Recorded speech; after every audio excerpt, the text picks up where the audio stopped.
자세, 공직자의 자세겠죠. 특히 이번에 손혜원 의원이 민주당을 탈당했습니다. 일요일에 기자회견 열고 탈당 선언을 했는데요. 이 부동산 투기 의혹, 언론에서 이게 붙이고 있는데 목포 부동산 투기 의혹 이것 때문에 지금 여러 가지 논란이 계속 커지고 있고 파장이 커지고 있습니다. 당에 부담을 주기 싫다고 손혜원 의원이 탈당을 했는데요.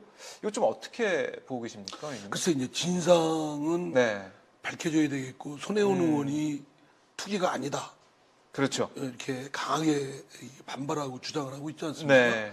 또 손혜원 의원 얘기를 들어보면 그럴 수 있겠다. 또 투기 의혹을 제기하는 분들이 시선에서 보면 좀 상상외로 너무 숫자가 너무 많고 또 손혜원 의원의 말하면 그건 투기하려고 하는 게 아니라 그 자개박물관 등등 뭐 이런 거고 네. 그쪽 목포 지역의 그 어떤 지역 동네 근대 역사 살리기, 문화 공간을 재생사업 이런 차원에서 한 거라고 강하게 주장을 하니까 네. 그거는 좀 더 진상을 살펴보고 따져봐야 될 일이 있을 것 같습니다. 다만 근데 투기는 전 한편 이런 생각도 좀 해봤어요.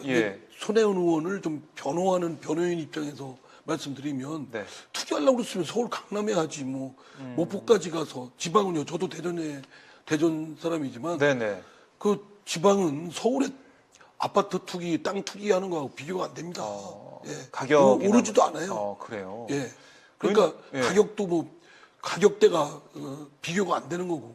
서울에 강남에 투기 뭐 얼마 전까지만 한 5억이었던 게 15억 되고 뭐 20억 되고 한 그 아파트들은 도대체 뭡니까? 우리 대전만 해도 30평 아파트다. 그러면 뭐 3억 내지는 5억 뭐 이 정도거든요. 많아야. 그런데 지금 여기는 30평이면 강남에 서울이면 뭐 한 15억 내지 20억 이렇게 호가가 그렇다는데 투기는 오히려 그런 데를 더 의심하고 해야 되는데 널려 있을 텐데. 의원님은 강남에 아파트가 몇 채 정도 있으세요? 어디 강남이요? 한강 강남에 한강을 기준으로 남쪽에 대전에 저희 집이 있습니다. 서울 강남에는 없으시고요. 서울 강남은 뭐 저희는 저 금강에서 보면 강북이죠. 그러시군요. 그러니까 투기는 아니다. 투기를 하려고 저는 했으면은 투기라는 점에 있어서는 투기하려고 마음을 먹었다면 아니 좀 죄송하지만 목포나 대전이나 이런 데 해서 하는 것보다는 강남에 하는 게 똑똑한 뭐라고 그러더라요? 똑똑한 한 채? 그렇게 하는 게 낫죠. 몇 억씩 나오는데. 그래서 제가 볼 때는 좀 그 투기라는 점에 있어서는 좀 잘 이해가 안 돼요. 그 점은 난 손혜원 의원이 주장이 막 억울하게 생각하는 점이 충분히 이해는 되는데 다만 이제 그 설명이 막 누구도 사고 합쳐서 뭐 20채 정도의 땅과 부동산을 샀다고 하니까 너무 이례적이잖아요. 그거에 대한 설명은 이제 손혜원 의원이 좀 국민들께 소상히 설명은 해드릴 필요가 있겠다. 어쨌든 그 근대 역사 문화 공간을 좀 살리는 차원에서 선의를 가지고 박물관을 만들고 아니면 그 공간을 좀 부활시키는 지금 얘기 들어보면 1940년대 사진하고 지금 그 2019년 그 지금 현재 사진하고 거의 비슷하대요. 그만큼 아무런 발전이나 지방은 아무런 개발이 없었던 거죠. 이 서울에서 사는 분들하고 해서 지방에서 하는 거하고 너무 감각이나 감이나 분위기나 환경 뭐 문화가 너무 차이 납니다. 그래서 대한민국이 이렇게 계속 가면 해체될 위기도 있다.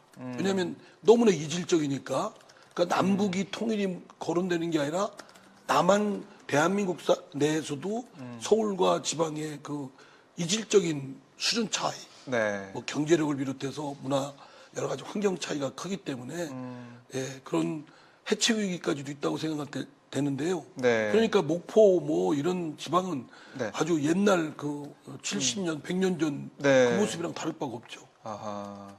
그러니까 지금 자유한국당에서는 이걸 뭐 권력형 게이트 이렇게 주장을 하고 있습니다. 그래서 오늘 나경원 원내대표 등 지도부가 목포에 가서 현장 방문한다 이렇게 일정이 나왔던데요. 너무 좀 꼼수가 치고는 술책 치고는 너무 속이 보이는 얕은 술책이잖아요. 어쨌든 뭐 손혜원 의원이 투기했냐 안 했냐라는 국민적 어쨌든 의혹도 받고 있고 그걸 네. 해명해야 되고 네. 그러면 좀 침착한 분위기 내에서 냉정하게 접근할 일이지. 네. 아니면 쇼하는 거 아니에요? 마치 그 카메라 시선을 그쪽으로 보여서 선정적으로 어디 네. 이런 식으로 하는 건데. 카메라 그리고 같이 언론과. 손혜원 의원이 무슨 대통령이에요. 초선 겨우 초선인데 무슨 권력 저도 권력 없는데 사선인 저도 권력 없는데 무슨 권력 경적이에요. 그러니까 하는 것 치고는 너무 오버한다. 그럼 국민들이 볼 때는 예. 이거를 아주 냉정하게 냉철하게 하면서 잘못한 게 있다면 잘못한 건 꾸짖고 뭐 책임지우는 건 좋은데 네. 그러나 그런 식으로 얕은 정략적인 접근으로 네. 선정적으로 접근하는 건 싸구려 쓰레기 같은 짓거리다. 네. 말씀 세게 하시는데 쓰레기가 뭐 고급 용어인데 전문 용어입니다. 그런가요? 예. 전문 용어입니다. 네. 그럼 뭐 더 세게 한번 해볼까요? 네? 이렇게 정략적으로 지금 이걸 이용해서 당리당략에 따라서 할 게 아니다. 이렇게 보시는 거죠. 그러니까 누가 봐도 국민들이 볼 때는 권력형 뭐 비리다.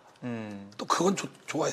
그런데 목포 가서 원내대표라는 양반이 네. 거기에 그 기자분들 대동해가지고 예. 카메라 찍고 그 의도가 뭐겠어요? 그 뭔가 좀 자기네들 지지도가 안 오르는 걸 어떻게든지 한번 만회해 보겠다라는 건데 그 좀 정정당당하지가 않잖아요.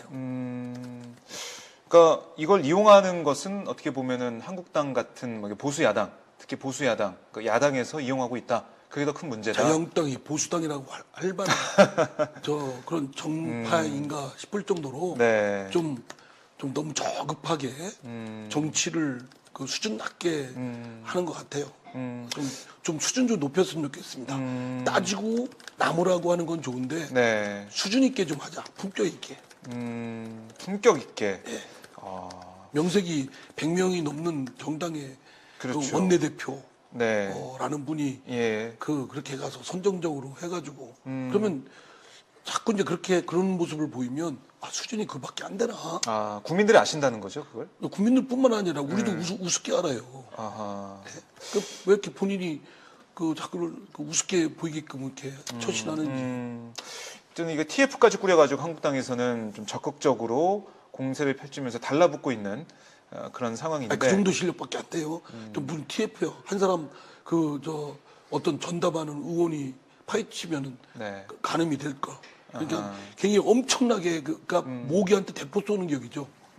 그럼 얼마나 우스꽝스럽습니까? 그러니까 문재인 대통령이 손혜원 의원 공천을 주고 그랬기 때문에 문재인 대통령이 직접 사과하고 해명해야 된다. 이런 얘기까지 하더라고요. 정용기 이 정책위 의장은. 그러면 박근혜 대통령 자유한국당에서 네. 대통령 후보로 공천할 때 네. 그러면 자유한국당 의원들 100배 사죄 했어요? 아니 본회의장 앞에서 노텐다고 해서 무릎 꿇고 사죄하는 그런 모습 쇼하는 보이던데. 거죠. 그거는 그냥 잘 봐달라는 거 아니겠어요? 그러니까 참 한국당의 주장은 앞뒤가 맞지 않는 그런 주장이다 이런 말씀이신데. 자 그리고 예. 무슨 문재인 대통령이 당대표일 때 당대표가 공천 줍니까? 당원들이 공천 주는 거지. 그러니까 생각하는 발상이 그거밖에 네. 안 돼요. 발상이 국민들이 공천 준다, 당원들이 공천 준다 이런 당원들이 생각 안 공천 한다. 주는 거죠. 그렇죠. 정당에서 당원들이 공천 주는 거지. 당대표가 공천 줍니까? 당대표는 그렇죠. 대표직을 수행할 뿐이지. 시스템에 따라서 그러니까 공천이 진행이 되는 건데 야당에서는 의원직 사퇴 주장도 하더라고요. 민주평화당도 그렇고 바른미래당, 한국당에서도 탈당뿐만이 아니라 그러니까 뭐가 드러나야 사퇴를 하든지 말든지 네. 해야지. 지금은 본인이 강력히 투기가 아니다. 네. 조사해보자. 예. 그래서 검찰 수사 의뢰를 했고 그럼 수사를 하는 거 아니겠습니까? 네. 거기에 따라서 어떤 책임이 문제가 되면 되겠죠. 국정조사나 특검 같은 문제는 어떻게 보세요? 지금 검찰이 수사를 하니까 그 수사의 결과가 나오지 않겠습니까? 네. 예. 근데 제가 볼 때는 네. 수사에도 그 손혜원 의원이 어디 지금 그 물건을 부동산을 파는 게 아니지 않습니까? 그렇죠. 그러면은 투기라는 걸 어떻게 입증하나요? 아니 그 손혜원 의원이 정말 그런 마음이 아니시겠지만 네. 투기의 의도를 갖고 그 부동산을 매입했다. 근데 어떻게 증명하나요? 그 속마음을 뭘로 하냐고요? 그러니까 투기란 말을 함부로 하면 안 되죠. 그죠? 그리고 투기냐 투자라는 것도 그 네. 경계선이 애매모호합니다. 제가 얘기하는 건 네. 일반 국민적 시각에서 투기라고 할 수 있는 정도가 되려면 네. 강남, 서울에서 이런 정도 해가지고 몇 배씩 튕겨서 수익을 얻는 그런 데나 투기라고 할 수 있겠죠. 네. 다만 이제 제가 볼 때는 그 손혜원 의원이 그 매입하는 과정을 네. 설명을 좀 잘 해야 될 것 같아요. 네, 네. 예. 알겠습니다. 좀 말씀 들어보니까 홈페이지에도 어디 저 페이스북에도 페이스북에 계속 뭐 올렸다고. 이렇게 예, 예. 매입하는 걸 올렸다고 그렇습니다. 그러더라고요. 네. 예. 그러니까 숨긴 건 아니죠. 그렇습니다. 그러니까 이 문화재 거리 뭐 지정 과정, 뭐 재생사업 선정 과정에서 이거 정보를 미리 알고 지인들에게 사게 했느냐, 아니면은 그걸 뭐 이용해서 어떻게 하려고 했느냐, 뭐 이런 걸 수사를 또 할 텐데 이건 또 수사 결과를 좀 봐야겠네요. 그러면 정말 그렇습니다. 그렇게 했는지 안 했는지는 예. 지금 이 갑론을박이 벌어져 있고 그 양쪽의 주장이 다르기 때문에 한쪽은 의심하는 거고 그렇죠. 한쪽은 한쪽은 의심하는 거고 아니라고 하는 거니까. 그러니까 그거는 하나씩 따져보면 대충 상식적인 결론이 나올 거라고 봅니다. 네. 그러나 일각에서 주장하는 투기라는 것을 네. 단정 지을 수 있는 것을 상황으로 볼 때는 그 투기할 의도였다면 그 돈 가지고 서울의 강남에 그 부동산에 투기를 하지 그렇죠. 누가 저 목포 지방까지 가서 네. 하겠느냐 이런 생각이 드는 겁니다. 그렇죠. 예. 의원님도 만약에 투기나 이런 걸 하려면 목포나 이런 데 안 가시잖아요. 저 서울 목포 강남에. 하겠어요? 강남에 하지? 돈 좀 꿔주실래요? 하셨죠? 의원님 하셨죠? 아 없습니다. 없어요? 예. 한번 제가 강남에 저도 찾아볼까요? 예, 찾아보세요. 알겠습니다. 같이 찾아볼까요? 요새 같이 하자는 얘기. 같이 한번 가서 강남 돌아보면서 알겠습니다. 자, 오늘 이상민 의원과 뜨거운 정치 시즌2 인터뷰 진행 중인데요. 자, 저희 시청자분들 말씀 잠깐 보면 자, 오전에 왜 안 하셨어요? 오전 내내 기다렸습니다. 이런 댓글도 보이고요. 오전 내내 기다리다 못 빠졌어요. 문화재로 선정이 되면 집값이 내려간다. 뭐 이런 말씀도 계시고. 규제를 받으니까요. 그렇죠. 마음대로 못 하죠. 예. 그렇게 되면. 만약에 오늘- 문화재 거리로 하면은 사고 파는 것도 쉽지 않을 겁니다. 그리고 또 이렇게 집 같은 것도 개조하는 것도 네. 함부로 못 해요. 그렇죠. 그죠? 그러면 부동산 가치가 그게 그렇게 뭐 서울의 강남 막 네. 삐까삐까한데 오르는 것처럼 이렇게 오를 수가 없는 겁니다. 구조적으로. 네. 그냥 알겠습니다. 예. 다소 약간의 상승은 있을지언정. 근데 지금이 워낙 헐값이니까요. 그렇죠. 그죠? 지금은 뭐 만약에- 값도 안, 부동산이라고 하지만 건물들이 있다지만 건물값은 사실은 없는 거나 똑같습니다. 아, 그렇죠. 그죠? 예. 그 뭐 몇십 년 된 건물은 저기 따져주지도 않아요. 감정가에서는. 그거 허는 값이 들걸? 네. 그거 헐고 저기 뭐 그 폐기 처리하는 비용이 더 들걸? 아, 오히려. 예. 네. 그러니까 그런 데서 바닥이 어디서부터 시작하냐가 중요한 거 아니겠어요? 그런데 그거를 어디서는 언론을 보니까 30% 뭐 몰랐다. 인상했다. 예, 예. 그런데 그 30%가 어디서 100원 30%면 130원이에요. 그렇죠. 10억에서 기준이 30%, 중요한 13억. 거지. 예. 퍼센테이지를 볼 게 아니고 사실 강남 같은 경우는 뭐 10억, 15억 해서 만약에 10%만 올라도 예. 1억 5천. 지금 뭐 이렇게 오르는 정부에서는 거니까. 지금 조금 내렸다고 그러는데 내린 게 뭐 뭘 내렸어요? 거의 뭐 저 폭등할 때 그렇죠. 거의 그 수준인데. 네. 그죠? 더 내려야 됩니다. 그래서 뭐 청와대 김수현 실장도 기자간담회를 통해서 아직 멀었다 뭐 이런 취지의 얘기를 지금 하더라고요. 부동산 자산의 양극화로 인해서 네. 서울의 특정 지역 또는 어느 서울의 지역이 값이 폭등하니까 다른 지방은 훨씬 이거든요. 그로 인한 차이가 엄청난 겁니다. 갭이 커서. 그러니까 저는 서울에 이 부동산이 특정 지역의 부동산이 전체 부동산 폭등을 좌지우지하고 있거든요. 네. 리딩하고. 예. 그럼 저는 때려잡아야 돼요. 좀 죄송하지만. 때려 잡아야 된다. 네, 부동산 강남 사시는 분들은 좀 기분 나쁘시겠지만 네. 할 수 없어요. 전체 국민이 살기 위해서는. 그러니까 우리 월급쟁이들이 돈을 좀 모아서 집을 살 수 있는 그래도 서울에 좀 작은 평수라도 살 수 있는 그런 사회가 돼야 되는데 그렇지 않은 게 지금 현실이잖아요. 그러니까 저는 박탈감이 드는 거죠. 어떤 국회의원 내 말하는 거 들으니까 네. 강남 사는 것 같아요.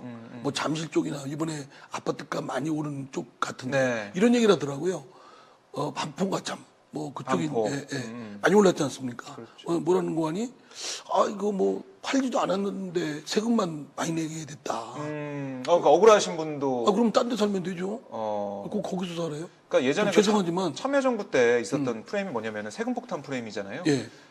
집 한 채밖에 없는데 그게 무슨 죄지었다고 왜 이렇게 세금 많이 내야 되냐 이런 주장이 어떻게 보면 먹힌 면이 있어서 설득력이 좀 있는 면이 있어서 좀 정권 교체가 이뤄지고 뭐 이런 부분도 있었어요. 아니 그러면 저는 오히려 지금 그럼 그분들은 그런 얘기를 합니다. 팔지도 않았으니까 실현된 그러니까요. 이익도 아닌데 네. 왜 세금을 왕창 내냐? 그러면 팔 때 만약에 판다면 네. 좋습니다. 지금 그거 말은 맞아요. 아직 돈도 안 받았는데 세금을 왕창 내냐? 왕창 낸다. 그렇다 한다면 네. 그게 억울하다면 그러면 팔 때 예를 들어서 지금은 한 10억 받는데 네. 지금은 나중에 팔면 한 3억만 내겠다. 팔겠다. 아. 나머지는 국가에 다 혼납한다. 그러기엔 또 안 되죠. 그렇게 하면 뭐 3억 정도의 세금의 정도의 자산으로 하지만 나중에 15억, 20억. 어차피 할거 팔면은 그 오른 그리고 상승분은 다 자기 가져가니까. 부동산 가격이 그렇게 오르는 건 네. 여러 가지 부동산 사막에 집 하나 줬다고 값이 비쌉니까? 그건 아니잖아요. 그렇죠. 거기에 인프라. 길 잘 닦여 있고 예. 또 여러 가지 문화시설, 체육시설, 교육시설이 잘 돼 있고 있기 때문에 올라가는 거거든요. 그렇죠. 강남이 그런 거 아니겠습니까? 네, 예. 그죠? 환경도 깨끗하고 네. 도로도 넓고 그렇죠. 교육 문화시설 다 잘 돼 있고 체육시설 잘 돼 있고 네. 그럼 그런 거 해서 사회적 자본이 투자가 됐잖아요. 그거에 대한 회수하는 부담 차원으로 네. 세금을 아하. 그 부동산 보유세를 부과하는 거니까 뭐 공평이나 정의에는 합당하는 거죠. 네. 알겠습니다.